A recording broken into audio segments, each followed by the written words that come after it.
What's going on, everyone? It's Friday, September 20th, and I promised you on Wednesday I'd do an after Fed meeting update on rates. And I was going to do it that afternoon, but I didn't want to spam you guys.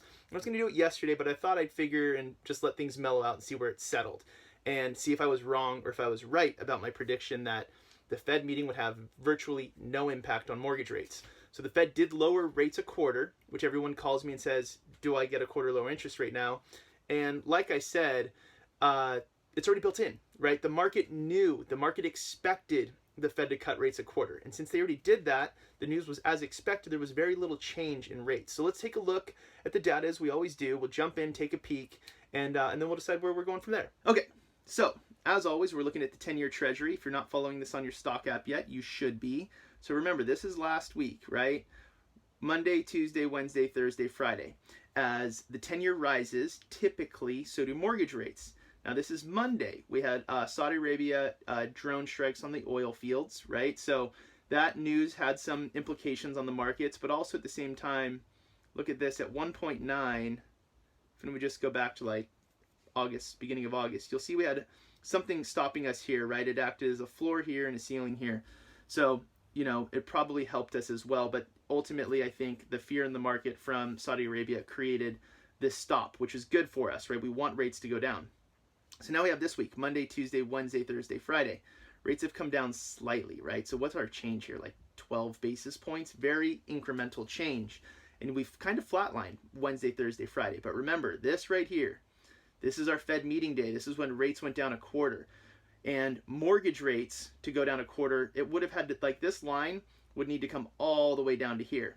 So virtually nothing happened because the market was expecting it. And now we've flatlined right here about 1.778. So this is a good sign. It shows some stability. It means rates are probably going to stay about where they are now.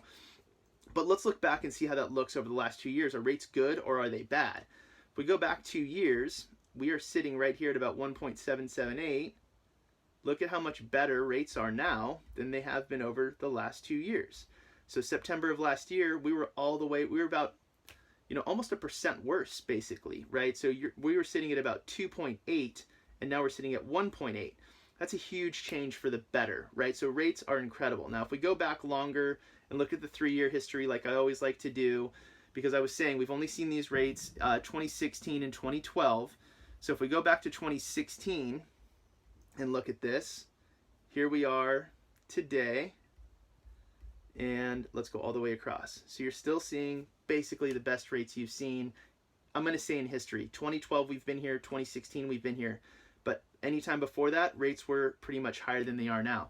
So it's a really good time. Now, one thing I did want to show you that go behind the scenes and look at mortgage-backed securities, which, you know, this is not public information. I pay to get this data. And I always say I'm going to get rid of all these lines for you. But I want to show you something interesting. Look at this black line here. It's the 50-day moving average. Look at what's happened here. Just in the last few days, this has acted, obviously has been a very important line, right? So it's kind of flat-toed and flatlined, and we've hit it the last 3 days. So what we want here, we want mortgage-backed securities to go up. When mortgage-backed securities go up, it's inverse of the 10-year Treasury. Rates are improving, but we've hit this line that's stopping us. And so ultimately, if this is inverse of the 10-year Treasury, maybe, just maybe, the 50-day moving average is what's stopping us from getting better. So ultimately, what I think that means is we've got some security here. We should hopefully stay in this rate range for a while. The problem is any news, good or bad, not indifferent, but good or bad news can totally swing what's going on with rates. So example, Saturday, Saudi Arabia drone oil field strikes happen, and that puts fear in the market. It was an unexpected thing. It was unforeseen. So outside of an unforeseen change, it seems like we're in a good rate range for now. So let me know what you think. If you like these rate updates and you want me to do them less, more, I'm trying to find the balance of how often to do them and make sure they're valuable to you guys. So let me know how I can help. I'm off to Disneyland with the fam this weekend. We'll catch up next week. Thank you guys so much. Have a wonderful weekend. Cheers.